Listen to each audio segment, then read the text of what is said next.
రైతుల భవిష్యత్తు కోసం, దేశ ఉజ్వల భవిష్యత్తు కోసం సాగుకు సౌరశక్తే మార్గమంటూ కేంద్ర గనులు, బొగ్గు శాఖ మంత్రి కిషన్ రెడ్డి కీలక ప్రకటన చేశారు. ప్రధానమంత్రి కుసుమ్ యోజన ఫోకస్ను గుర్తు చేస్తూ తెలంగాణ రైతులకు భారీ ఊరట కలిగించే ప్రకటనను ఎక్స్ వేదికగా చేశారు.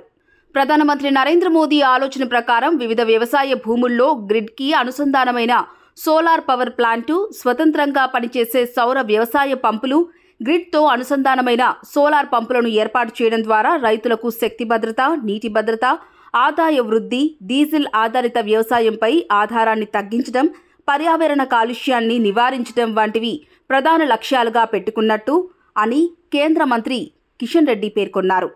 ఈ సందర్భంగా కేంద్ర పునరుత్పాదక శక్తి శాఖ మంత్రి శ్రీ ప్రహ్లాద్ జోషికి కృతజ్ఞతలు తెలుపుతూ తెలంగాణకు అదనంగా 450 మెగావాట్ల decentralise grid connected solar power ప్లాంట్కు ఆమోదం లభించిందని, అలాగే 20,000 సౌర వ్యవసాయ పంపులను కూడా మంజూరు చేశారని కిషన్ రెడ్డి తెలిపారు.